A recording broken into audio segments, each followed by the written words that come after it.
Bonjour, ici Chantal Doré au micro d'Inclusion Inc., un balado sur les initiatives des entreprises pour favoriser un milieu de travail inclusif qui fait la belle part à la diversité.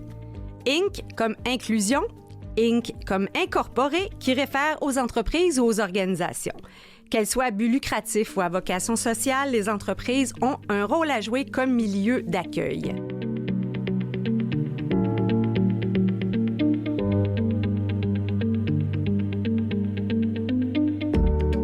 Comme on ne peut malheureusement l'ignorer, cette nouvelle série du balado Inclusion Inc. s'inscrit dans un net recul de l'EDI aux États-Unis, entre autres depuis l'arrivée de Donald Trump à la Maison-Blanche. Plusieurs experts se sont positionnés sur le sujet déjà et j'étais curieuse de savoir si ce recul aura des échos au Canada. Bref, j'aimerais qu'on voit plus loin que ces nouvelles affligeantes pour l'EDI. Ça tombe bien, c'est le nom de l'entreprise de notre invitée Elisabeth Petit de Loin Devant Ressources humaines qui a développé une spécialité en EDI. Bonjour Elisabeth. Bonjour Madame Doré, ça va bien? Ça va très bien, merci. Je voulais voir un peu, d'abord, votre lecture à vous de la décision du président des États-Unis là, de mettre la hache ou, j'ose pas dire, la tronçonneuse là, dans les programmes d'EDI. Comment vous voyez ça? Oh là là! En fait, j'ai l'impression que ça s'inscrit dans un mouvement plus que dans un individu seulement, puisqu'on voit de grandes organisations qui prennent des décisions consécutives à ce positionnement-là. Donc, est-ce que c'est M. Trump qui a généré cette prise de décision-là ou c'était déjà dans les cartons des organisations? Bon, ça, l'avenir, l'histoire nous le dira. Mais j'ai l'impression donc que ça s'inscrit peut-être dans quelque chose de plus grand ou de plus large, de positionnement ou de dogmatisme là, qui s'installe entre les différentes postures par rapport à l'EDI. Oui, ça fait quand même quelques mois qu'on voit des entreprises, des géants comme Walmart, par exemple, qui ont annoncé la fin des programmes EDI. Puis c'est un sujet auquel on s'intéresse ici à Inclusion Inc. Donc, comment vous pensez que ça pourra peut-être avoir un écho au Canada? Bien, assurément, ces organisations-là peuvent avoir des branches canadiennes ou québécoises qui, donc, parfois, leurs programmes sont très locaux, mais parfois viennent ou proviennent des corporations. Donc, je pense que déjà, à ce niveau-là, il peut y avoir des reculs ou des postures qui vont être différentes ou, en tout cas, un refus de, par exemple, mettre en place un quota ou une initiative comme le défi 50-30 parce que on décide de couper dans la hache aux États-Unis, puis on décide que ça sera conséquent aussi au Canada ou au Québec. Elisabeth, défi 50-30 pour nos auditeurs, de quoi il Oui. s'agit? En fait, le défi 50-30, c'est une initiative pan-canadienne pour inviter les organisations de façon volontaire à avoir une représentativité de 50% de femmes, notamment dans leur posture et leur position de gestion, mais aussi dans leur organisation, et 30% des membres des minorités visibles et minorités ethniques. Je vous invite à taper sur n'importe quelle barre de recherche défi 50-30 là, et à aller y jeter un œil. Vous allez y trouver beaucoup d'outils pratiques pour les organisations. Mais c'est pas un peu ce que les tenants de ce mouvement de recul prônent, que ce sont des quotas qui font en sorte que ça ouvre la porte, ça enlève la lumière sur le mérite des choses. Et puis bon, je veux pas reparler des propos de Donald Trump, mais il a accusé plusieurs malheureux incidents dernièrement à ce type de quotas, comme si pour atteindre ces quotas-là, on privilégierait des gens qui auraient peut-être pas la compétence. Et je pense qu'il y a vraiment une mauvaise lecture, une mauvaise compréhension de ce qui est l'EDI. Je compte sur vous pour nous expliquer ça. Ah oui, bien effectivement, il y a comme n'importe quelle tendance ou n'importe quel sujet, il y a plusieurs écoles de pensée. Donc, l'EDI ne fait pas abstraction de ça. Il y a des écoles de pensée qui vont dire, nous encourageons les quotas. D'autres écoles de pensée vont dire, non, on n'en veut pas. Mais ultimement, on se rejoint tous sur le fait qu'il y a des groupes de personnes ou des personnes qui sont en quête d'équité, qui ont été souvent marginalisées, discriminées, systématiquement mises de côté dans nos organisations, dans les programmes de recherche, les universités, etc. Et donc, ces programmes-là cherchent à rééquilibrer pour obtenir équité et égalité en emploi, donc de ces personnes.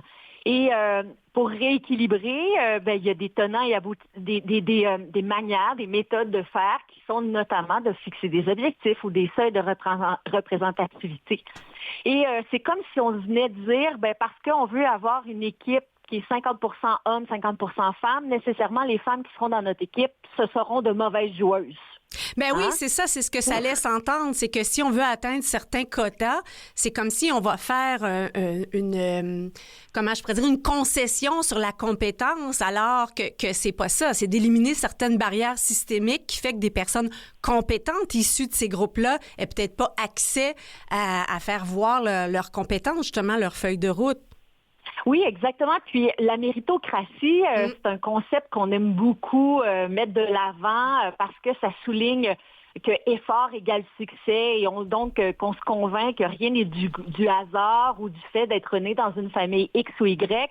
Mais il reste que de nombreuses études sociologiques ou anthropologiques ou d'organisation du travail démontrent en fait que c'est une grande inégalité que la méritocratie parce que il n'y a rien de plus injuste que l'endroit où on est né, dans quelle famille ou l'accès aux études, par exemple. Cela dit, ça n'enlève en rien l'effort qu'on peut y avoir mis, mais nécessairement, il y a des gens qui vont devoir mettre beaucoup plus d'efforts pour obtenir les mêmes résultats. Et la méritocratie ne prend en aucun temps ce passage-là, ces étapes-là. Donc, finalement, c'est un grand paradoxe moderne qui nous amène plutôt à générer des inégalités. Il y a d'ailleurs des études qui ont démontré que dans les organisations qui se disaient méritocratiques, les écarts salariaux étaient encore plus importants que dans d'autres types d'organisations. Donc, on voit franchement que les programmes d'accès à l'égalité en emploi ne mettent pas de côté le mérite, la compétence, l'effort, le succès. Et c'est très dévalorisant pour les personnes, finalement, qui obtiennent des fonctions, qu'on leur dise que vous avez obtenu la fonction parce que, et non pas pour vos compétences. Oui, et c'est pour ça que j'ai quand même un certain espoir au Canada parce qu'on a, il me semble, des valeurs un petit peu plus inclusives en partant, alors qu'aux États-Unis, on parle de l'American Dream, moi je me démarre, je pars quelque chose et on vante quasiment l'échec comme étant une façon d'apprendre et on peut devenir qui on veut, alors que ça laisse dans l'ombre ces inégalités-là qu'on veut pas reconnaître. Oui, puis en fait, il y a dans notre monde canadien, on n'est pas non plus, parce qu'on met en place, par exemple, plus de politique d'EDI, on n'est pas après dire que les gens feront plus d'efforts pour obtenir des résultats, avoir des fonctions importantes. On n'est pas après dire que tout le monde doit être paresseux et paresseuse, là, pas du tout, hein? On est plutôt après dire qu'on doit tenir compte de là où le point de départ de chacun et chacune, puis comment on doit ajuster les choses. Et est-ce que le Canada est plus ouvert? J'aimerais me convaincre à tous les jours que c'est le cas, mais je pense que c'est pas l'histoire d'un pays plus que des individus. Donc, à tous les jours, on rencontre des personnes qui sont potentiellement plus ouvertes à ce multiculturalisme ou cet interculturalisme, par exemple, et d'autres personnes qui sont plutôt fermées et vont chercher à nous dire que nous sommes des woke. Oui, parlons-en de ce fameux mot. On entendait, pour reciter Trump encore, que nous ne serons plus un pays woke, nous ne vivrons plus la tyrannie du wokisme. Et dernièrement, vous avez fait une publication sur votre profil professionnel LinkedIn où vous dites haut et fort, oui, je suis woke. Expliquez-nous ce que ça veut dire, parce que j'ai l'impression qu'on ne comprend plus tôt ce que ça veut dire. Et moi, j'ai bien aimé toutes les discussions, les débats qu'il y a eu autour de la déclaration de Jane Fonda dernièrement, qui disait, oui, je suis woke parce que ça veut dire que je me soucie, puis j'ai à cœur les intérêts des gens. Oui, exactement. Puis, en fait, le mouvement woke a des racines profondes dans la lutte des droits civiques. Puis ça a été détourné par des mouvements, effectivement, d'extrême droite, comme une insulte aux personnes qui croyaient à l'instar de Martin Luther King, à cet éveil des consciences pour plus d'humanisme, d'émancipation. Donc, le mouvement a pris racine dans ce collectif d'émancipation pour éventuellement être récupéré. Donc, aujourd'hui, On l'utilise souvent pour qualifier les personnes qui sont ouvertes à l'EDI comme étant comme une insulte. Mais en fait, moi, j'ai envie de me réapproprier le terme « je suis woke » parce que moi, je suis fière de dire... moi, l'égalité des chances, l'équité dans nos institutions, pour moi, c'est important, honorer les premiers peuples. Pour moi, ça fait partie de ma culture. On doit honorer les savoirs, les injustices, il faut les dénoncer. L'amour, quelle qu'elle soit, les formes ou les personnes, c'est important. Donc, pour moi, ces éléments-là de « je suis woke », si c'est ce que ça veut dire être woke, je la prends l'insulte parce que je suis fière d'avoir cette ouverture, de déconstruire les systèmes qui divise finalement l'humanité entre le nous et le eux, et c'est cette rhétorique en ce moment qu'on entend de plus en plus, le eux, le nous. Oui. Je suis fière et je suis fièrement woke. Voilà. J'adore, je prends l'insulte. Ah oui! Ben oui, souvent, c'est vu comme des empêcheurs de tourner en rond. Oui, définitivement. Puis, tu sais, ultimement, s'inscrire dans un mouvement, peu importe lequel il est, on dérange, on perturbe. Donc, bien sûr, je suis sur la zone inconfortable. Parfois, je déplais, parfois, je plais. Mais on ne pourra pas dire que j'assume pas pleinement ma posture, ma position. Mais un élément qui est important dans l'EDI, puis j'y crois fermement dans cet aspect de justice sociale, c'est aussi de ne pas se braquer à ces opinions-là qui nous challengent, qui nous défient, parce qu'il y a des vérités qui peuvent être intéressantes à entendre, des préoccupations. Donc, si je prône l'ouverture, il faut aussi qu'on bâtisse des ponts l'un vers l'autre. Et là, la bienveillance, l'écoute et donc de sortir de cette polarisation pour construire quelque chose ensemble me semble encore plus hautement important dans cette période-ci. Elisabeth, vous m'enlevez les mots de la bouche. J'allais justement dire, il faut bâtir des ponts, créer des liens. J'aime me définir comme une créatrice de liens et je crois que c'est une compétence, une expertise dont on va avoir besoin dans les prochaines années. Et je me demande si ce regard-là qu'on a fait de transformer le wokisme en insulte, est-ce qu'il n'y a pas certains liens un peu générationnels où on n'a pas associé cette posture-là parce que d'être conscient, c'est à travers le temps. Il y a toujours eu des groupes, il y a toujours eu des citoyens pour s'interposer à un manque de justice. Mais là, j'ai comme l'impression, puis peut-être à tort, mais qu'on le couple à une vision des millennials et des Z qui sont offusqués pour tout et pour rien. Ça se peut-tu qu'on fait une lecture qui n'est pas tout à fait juste? Faudrait demander à ceux qui l'utilisent quand ils nous insultent, qu'est-ce qu'ils mettent dans cette définition-là. Je pense qu'il fut un temps où on parlait de gauchistes, environnementalistes, puis là, éventuellement de féministes, parce que il y a aussi cette étiquette-là qui fut un temps difficile à porter. Donc, est-ce que wokisme est le nouveau terme fourre-tout de ces tendances ou ces questionnements-là sur notre civilisation ou notre société actuelle?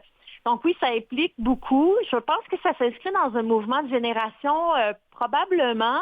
En même temps, ce mouvement-là se prête à toute personne, tout genre confondu, tout âge confondu ou génération confondue. Il y a des personnes de partout qui peuvent vraiment s'afficher comme telles, au sens de, moi, j'embrasse l'inconfort que ça génère cette transformation-là. Je veux créer des espaces pour qu'on puisse s'exprimer pleinement. Je vise cette idée de composer une société humaine et ça transcende les générations, là, même si le terme est peut-être associé à une génération.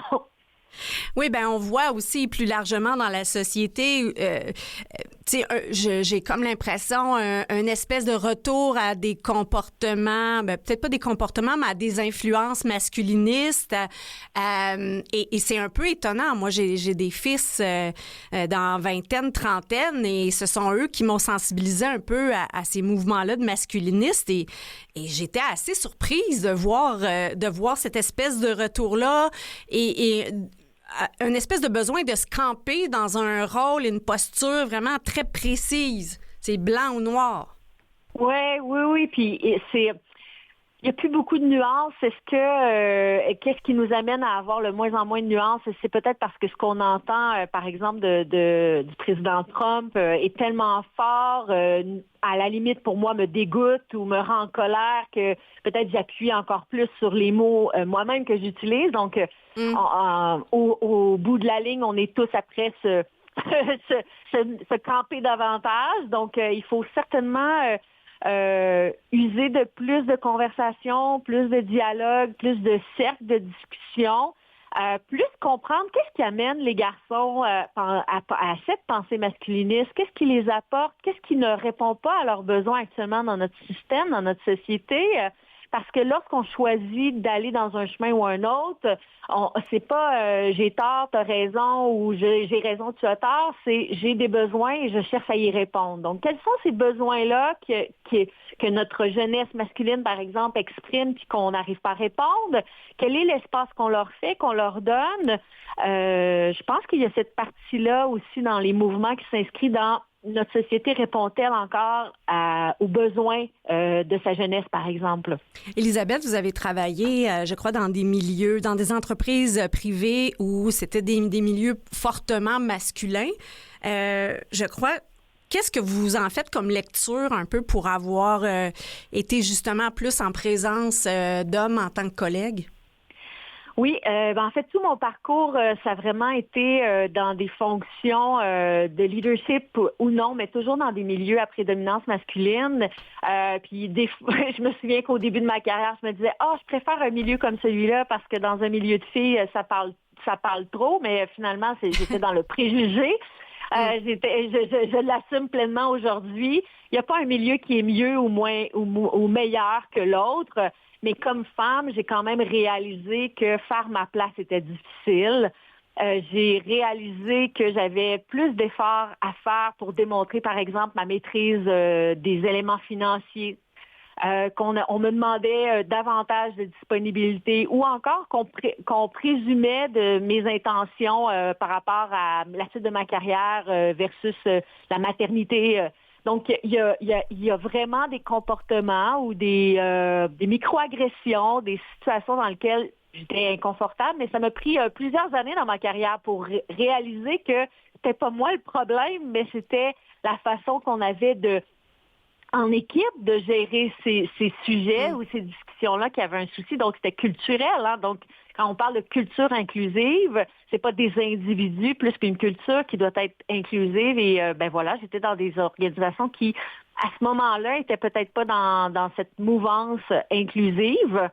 J'ose croire que aujourd'hui, les années avancent et que les organisations se positionnent différemment par rapport à ces sujets. Élisabeth, on fait une courte pause et on va creuser un petit peu plus le lien entre la culture organisationnelle et l'EDI, si vous voulez bien. Oui, merci.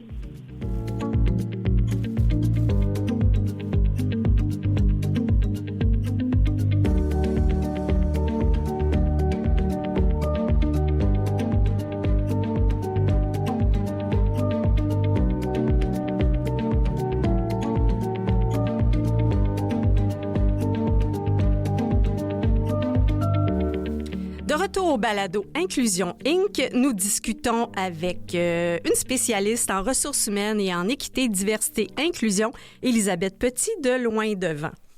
Élisabeth, on avait commencé à parler de l'influence de la culture. Quel lien on fait entre la culture organisationnelle et l'EDI? J'ai comme l'impression que, dépendamment de notre culture, on est davantage sensibilisé, davantage ouvert et que si notre culture organisationnelle n'a pas certains, je dirais, bases, on va peut-être à ce moment-là être moins ouvert à ce type de programme. Ça se peut? Oui, il y a certainement des conditions qui nous amènent comme organisation à être plus naturellement enclin à parler de justice sociale, d'équité, de diversité, d'inclusion. Cela dit, c'est pas parce que nécessairement on travaille dans un secteur ou dans un milieu d'activité qui a ces valeurs-là qu'on est exempt de biais ou de préjugés. Hein. C'est moi-même qui travaille dans ce domaine-là, j'en ai plein, puis je vous avoue que je suis loin d'être parfaite. Par contre, comme organisation, lorsqu'on est plus déjà engagé sur le sujet, ça veut dire qu'on a une culture aussi où les gens se remettent en question sur ces préjugés-là. Est-ce qu'on prend des décisions basées sur des prérogatives personnelles, nos propres visions de la vie. Donc, c'est une organisation qui se questionne, qui est ouverte, qui est dans la collaboration. Ça va être une organisation aussi qui va mettre en place une équipe de leadership qui partage cette ouverture d'esprit, qui s'engage fondamentalement à remettre en question quotidiennement leur posture. Mais c'est pas un peu ça, justement? C'est pas un peu ça qui est la trame de dire les gens qui ont cette capacité-là d'être en introspection sont plus portés à être dans ce type de valeurs-là, alors que quand on est vraiment dans une posture ferme où c'est moi contre les autres, mon opinion contre la tienne, ben c'est difficile d'être ouvert à ce type de programme-là. Définitivement, la conscience de soi, c'est une pierre angulaire dans l'avancement des pratiques en équité, diversité, inclusion. Il faut avoir un minimum de sensibilité par rapport à soi-même, à dire qu'est-ce qui est dans mon angle mort, qu'est-ce que je vois, qu'est-ce que les autres voient que je ne vois pas. Qu'est-ce que les autres ont à m'apporter sur la lecture de la situation, du projet, du mandat. Donc oui, ça prend d'ouverture d'esprit, de la conscience de soi, de l'humilité également. Il faut être en mesure de dire « Oh, je me suis trompée ici lorsque j'ai pris telle décision. J'ai pas réalisé que ça pouvait exclure des groupes ou des personnes ou que je n'ai pas pris en compte certaines opinions ou avis. » Et donc, oui, c'est très important comme individu, comme gestion et donc comme culture organisationnelle de se donner le droit à l'erreur. C'est fondamental aussi pour pouvoir avancer en termes d'équité, diversité et inclusion. Oui, ben j'avais noté aussi cette phrase-là qui dit la culture organisationnelle, c'est quel est le pire comportement qu'on tolère? Oui, absolument, parce que du moment où on accepte une situation qui, dans les yeux de l'autre, est inacceptable, on vient de mettre le minimum accepté en place. Et après, tout le monde vient tester la limite, etc. Donc, les climats toxiques existent parce qu'on a accepté la toxicité. Les climats toxiques arrivent parce qu'on n'a pas le courage nécessairement de prendre des décisions. Et à la base, le climat toxique, c'est une situation où il manque d'équité, de diversité et inclusion, c'est-à-dire qu'on manque d'ouverture, de collaboration, on n'aime pas les idées divergentes, on n'applaudit pas les personnes qui sont justement champ gauche ou champ droite de nos opinions. C'est pas facile de se faire challenger. Là. Moi, sur ce sujet-ci, je me fais énormément challenger, mais il faut se garder une posture d'ouverture. C'est ce qui va nous amener plus loin devant. Joli clin d'œil. Oui. Il n'y a pas tous des enjeux de leadership là-dedans, puis de promotion. Puis là, je m'adresse à la spécialiste en ressources humaines. J'ai souvent vu dans des milieux énormément de campagnes de communication sur les compétences interpersonnelles, la communication, la bienveillance, la santé mentale.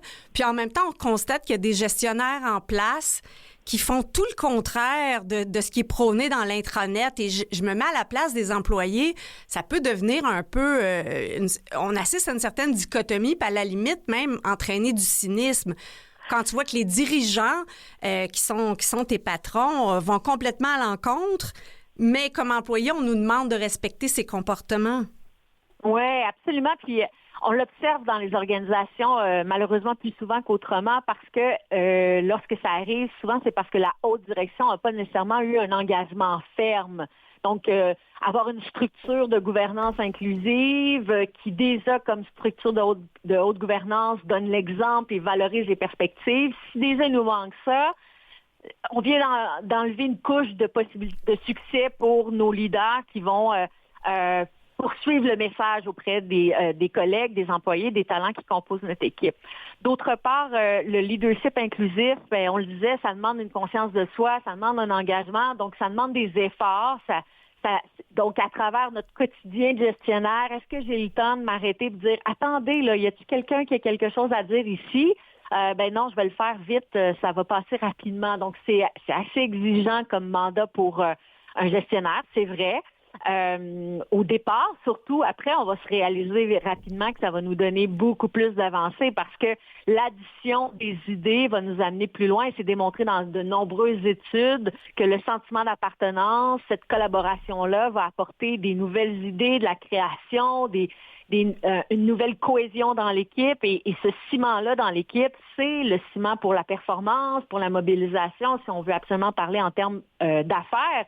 Si on le ramène au bénéfice humain, ben le retour sur l'investissement humain est magique là, en termes de retombées. Mais pour le gestionnaire, ça demande de changer de comportement, puis ça demande d'avoir l'exemplarité par la haute direction. Bien, vous avez nommé le mot performance. La lecture que je fais, c'est que j'ai souvent l'impression que tout ce volet-là de gestion humaine n'est pas compris, on ne comprend pas que ça a des impacts économiques, comme si on prend pour acquis qu'un gestionnaire là, qui met le poing sur la table, qui bouge, qui est dans l'action, lui va être plus productif et l'autre qui est plus humain, bon, ben c'est beau, ça va amener des beaux volets pour l'humain, mais que il sera pas aussi productif que l'autre. Et c'est cette dichotomie-là, moi, qui m'embête. Ouais, comme si c'est un ou l'autre. Oui, ben puis c'est malheureux parce que justement, on fait le un ou l'autre. Oui. En même temps, on veut souvent des résultats rapides. Puis l'EDI, ben, c'est pas une transformation rapide. Parce que si c'était rapide, on l'aurait tous fait demain matin. Puis hop, mais l'humain étant ce qu'il est, on veut avoir des résultats rapidement, mais on oublie que le changement de paradigme, l'évolution des comportements, la transformation des individus, c'est ce qui va prendre du temps. Donc, on peut penser à 4, 5 ou 10 ans avant de nécessairement voir le réel retour sur l'investissement. Parce que c'est pas demain matin parce que j'ai embauché, je sais pas moi, 3 femmes dans mon comité de direction. Demain matin, mon comité de direction est nécessairement plus créatif. Il faut de l'inclusion, il faut le sentiment d'appartenance. Puis, une fois que j'ai le sentiment d'appartenance, tout le monde va donner un effort discrétionnaire de plus. Il va y avoir des comportements positifs qui vont générer ultimement plus d'innovation, de création et de retour sur l'investissement. Mais le mot ultimement, enfin, on pourrait en reparler, mais je pense qu'avec une posture où on veut, je pense juste aux actionnaires là, qui mettent une grande pression au niveau des entreprises cotées en bourse. On veut de la performance rapide et là, il y a tout le contexte économique dans tout ça. Puis on se mettra pas à parler des tarifs, mais bref, il y a beaucoup de liens à faire entre l'EDI et la performance. Et merci Élisabeth de nous avoir éclairé. Je rappelle que votre entreprise s'appelle Loin Devant Ressources humaines, que vous êtes une spécialiste, entre autres en équité, diversité, inclusion, et que vous êtes woke et fière de l'être. Merci beaucoup, Madame Doré. Ça a été un plaisir de m'entretenir avec vous aujourd'hui. Puis, je tiendrai à dire en dernier lieu, c'est pas un sprint, l'EDI, c'est un marathon. Chaque petit pas compte. Soyez patients, patientes. Petit pas, vous l'avez dit. Merci, Élisabeth. Merci. Bye-bye.